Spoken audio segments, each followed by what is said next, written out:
संविधान विरोधी वो लोग सत्ता पर काबिज, चाहे हिंदुस्तान पाकिस्तान, मंदिर मस्जिद, हिंदू मुस्लिम, गाय गोबर के नाम पे सत्ता में लोगों को भ्रमित करके आए, आज वो हमेशा संविधान विरोधी रहे। हमें गर्व है कि संविधान बचाओ रैली की शुरुआत राष्ट्रीय अध्यक्ष सम्मान्य खड़गे जी ने राजस्थान से शुरू की और आज बालोतरा बाड़मेर की संविधान बचाओ रैली का आयोजन हो रहा है। आप सभी भागीदार बने।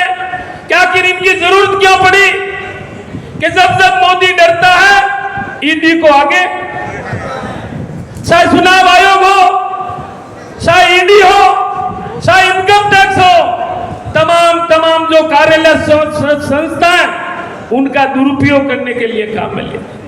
साथियों, मैं याद दिलाना चाहता हूं कि जब मनमोहन सिंह जी प्रधानमंत्री थे, इन्होंने बड़े जोर से चिल्ला कर ए फॉर आदर्श घोटाला, के फॉर कॉमनवेल्थ, के फॉर कोयला, 4G 2G कई बातें भ्रमित की लोगों में। आज हफ्ता भर पहले अखबारों में देखा कॉमनवेल्थ के मामले में क्लीन शीट, इन्होंने 200 मामले दर्ज किए, एक भी मामले में साबित ये नहीं कर सके। इनका संविधान में कैसा विश्वास? राहुल गांधी जी की सदस्य हाथों हाथ निलंबित, मकान खाली करवा दिया। लेकिन मुझे गर्व है कि हमारे नेता राहुल गांधी जी इतने मजबूत है कि कभी वो डरे नहीं और अपन को भी बोलते हैं डरो मत।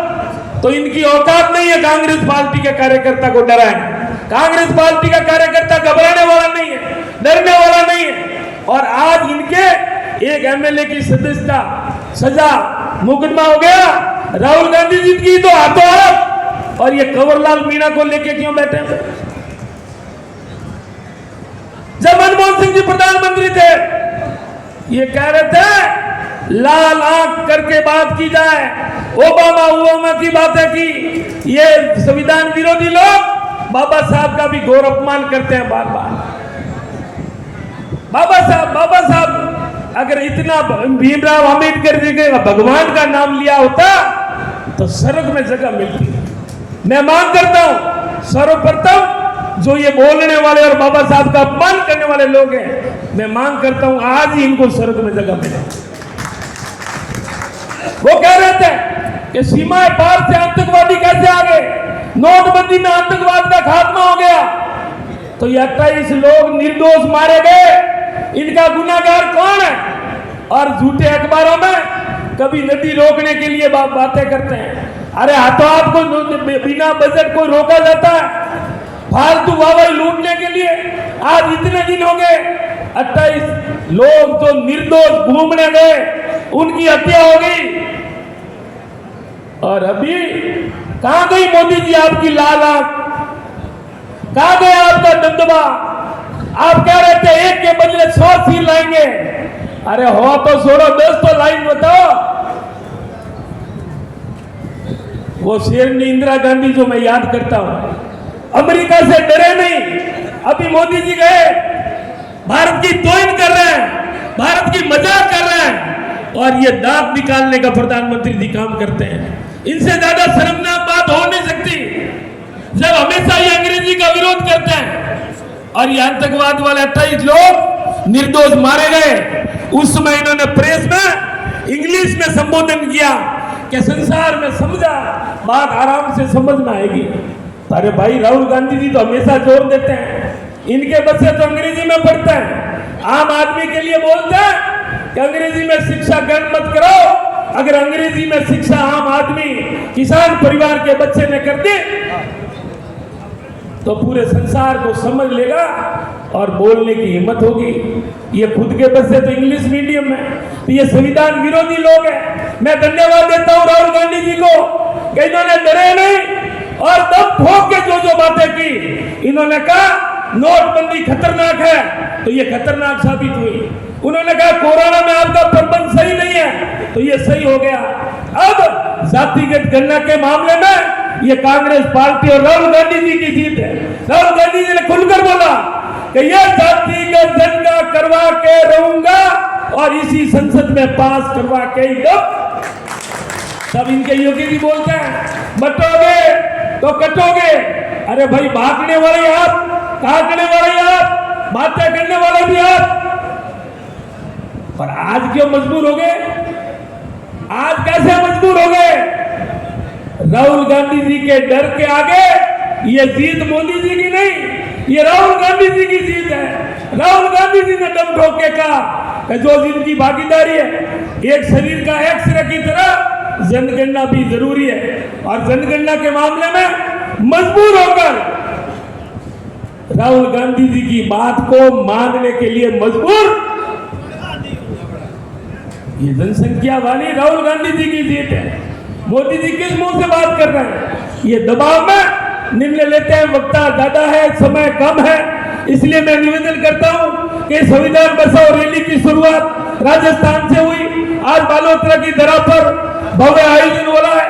आप भागीदार बने, मैं आपको बहुत बहुत धन्यवाद देता हूं जो आए, सबका स्वागत करता हूं, आभार व्यक्त करता हूं कि जब भी जरूरत पड़ी कांग्रेस का एक एक कार्यकर्ता, एक एक सिपाही ये देश की संविधान की मजबूती के लिए जो बाबा साहब ने संविधान बनाया, इनको कमजोर होने नहीं देंगे। और ये झूठे वादे, 2 करोड़ नौकरियां, 15 लाख के सपने तो सपने ही रह गए। और अभी ये पंचायत तोड़ने का काम भी संविधान विरोधी है। रूटीन काम नहीं हो रहा है। पूरे संसार में जनगणना हो गई, हिंदुस्तान में 21 के बाद 11 का आंकड़ा है, अपने पास में कोई तस्वीर नहीं है। ये जनसंख्या एक एक्सरे की तरह तस्वीर साफ होती है कि परिवार कितना दबा है, परिवार कितना आगे बढ़ा है। और इन्होंने चुनाव चाहे नगर पालिका नहीं करवा रहे, पंचायतों के चुनाव नहीं करवा रहे। अरे ये रूटीन प्रक्रिया है बाबा साहब का कानून, और राजीव गांधी जी ने पंचायत एक्ट में मजबूती देते हुए अनिवार्य कर दिया। हर 5 साल में जनता अपना सरपंच चुनेगी, जनता अपना प्रधान चुनेगी, जनता अपना जिला प्रमुख चुनेगी, जनता अपना चेयरमैन चुनेगी, लेकिन ये चुनाव नहीं करा रहे। मोदी जी के आने के बाद में देश में अभी तक एक बार भी जनसंख्या इन्होंने नहीं करवाई। किस बात का डर है? मोदी जी क्यों डरते हैं? कहां गया आपका 56 इंच का सीना? और अभी पंचायतें तोड़कर बदले की भावना से कुछ जाति विशेष को टारगेट किया जा रहा है। इन जातों को तोड़ेंगे, इनको फायदा देंगे, ये व्यक्ति सरपंच बन रहा है, इनको बनने नहीं देंगे।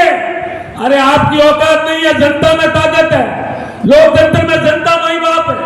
आप आखिरी खेड़ा को तोड़ सकते हैं, आप मंगनावास को तोड़ सकते हैं, लेकिन जनता को, मतदाताओं को हिंदुस्तान से बाहर आप नहीं भेज सकते। ये जनता मुंह तोड़ जवाब देगी। धर्मसर को 9 किलोमीटर दूर डाल दिया, डोली खुर्द को उड़ा में डाल दिया। 4 पंचायतों के आगे होकर 5वीं पंचायत आएगी, तब उन डोली खुर्द वालों की पंचायत होगी। अरे थोड़ी बहुत तो शर्म रखो। और मैं आपको विश्वास देता हूं कि हमारे नेता मजबूत जिला कलेक्टर और सरकार से बात करेंगे। हमें उम्मीद है, उम्मीद तो कम ही है, इन लोगों से उम्मीद करना ही बेकार है। लेकिन जब अपना शासन आया, आज उनको चेतावनी और चुनौती दे रहे हैं। आपने तो 2 पंचायतों को खत्म किया है, और हमारे लाडले कार्यकर्ता कहेंगे कि हमारी भावना की बात करते हुए ये पंचायत बनाओ, ये तोड़ो। तो मैं आपको विश्वास दिला दूं कि हम सब मिलकर आपकी भावना की कदर करेंगे, और ये बाद में रोएंगे। एमएलए के पास जाता है तो एक कॉपी उनके, मैंने पहले भी कहा कि भोपाल रुपए पावलिया तो बेटा, पर एमएलए रुपए पावलिया जो बिना पद, उस व्यक्ति के पास में कोई पद नहीं, एक कॉपी उनको ही दे देना। अरे भाई आप कमजोर हो, जनता ने आपको विधायक चुना है, और एक ही नहीं, बाप और बेटा दोनों काम कर रहे हैं, तो तीसरा पावलिया इकट्ठे जरूरत है। सिंधिया की ढाणी 17 किलोमीटर खेड़ में डाल दिया। हमने कहा पसमंदरा मडापुरा के अंदर होकर खेड़ क्यों जाए? अगर आपको इतना ही मडापुरा से ऐतराज है कि भाई ये डालूराम नहीं जीतना चाहिए, सांबरा में डाल दो, तो सांबरा में भी डरते हैं कि कांग्रेस का बहुमत हो जाएगा। इतनी पंचायतों के साथ घिनौना जो कार्य किया है, यह पाप किया है, ऊपर वाला देख रहा है, जनता माफ नहीं करेगी। और आपको विश्वास दिलाते हैं कि एक के बदले 10 सीट लेने वाले की बात करते थे, लेकिन मैं आपको विश्वास दिलाता हूं कि अपरो टेम आवेला અને તો 2 પછી કેટલો વેલા 10 રે વ્યાજુ 20 मैं थारे गांव में पंचायत रो नाम ही निशान मिल जावेला। ये क्यों नहीं शुरुआत कर रही हो? देश आजादी के बाद में आज दिन तक कई सरकारें आई, कई मुख्यमंत्री बने, लेकिन ऐसा घिनौना कार्य, पाप का कार्य तो आज दिन तक किसी ने नहीं किया। इनका लोकतंत्र में विश्वास नहीं है। डराओ, घबराओ, कमजोर करो और पार्टी ज्वाइन कराओ और वो दुपट्टा फूल वाला डालो, तब वो गंगा जल में फिल्टर। मैं क्या भाई थापा कोई फिल्टर मशीन लागूड़ी है? आज 2 कार्यक्रम में अपने प्रभारी किशन लाल जी, कृष्णाराम जी एमएलए साहब हमारे पूर्व साथी, और मोहन जी डांगर, और विधानसभा प्रभारी वकील साहब इंदिरा राम जी, ये प्रदेश कांग्रेस कमेटी के दिशा निर्देश में अपन को बात बताएंगे कि भाई वास्तव में पार्टी खड़गे जी और डोटासरा जी का क्या आदेश है, और आप सब नेताओं को हाथ खड़ा करके विश्वास दिलाए, जब जब प्रदेश कांग्रेस कमेटी आदेश देगी, कांग्रेस का एक एक कार्यकर्ता हमेशा आपके हाजिर रहेगा। हमेशा बालोतरा का कार्यकर्ता, बाड़मेर का कार्यकर्ता मजबूत था, मजबूत है और मजबूत रहेगा। इन कमजोर सरकार के आगे हमारे राहुल गांधी जी हमेशा कहते हैं कि डरो मत, तो हम विश्वास दिलाते हैं कि डरने वाले नहीं है, और ये बदला एक के बदले 10 गुना ब्याज सहित लिया जाएगा। नहीं तो आज भी हम गर्व निवेदन करते हैं कि ये जनता को दुख मत दो, अगर हिम्मत है तो हम बैठे मंच में हमारे को दुख भले दो, लेकिन हमारी कारण जनता को जो परेशान आप कर रहे हैं, ऐसा घिनौना कार्य मत करो। आप आए, आप सबको बहुत बहुत धन्यवाद देता हूं। अंत में कांग्रेस पार्टी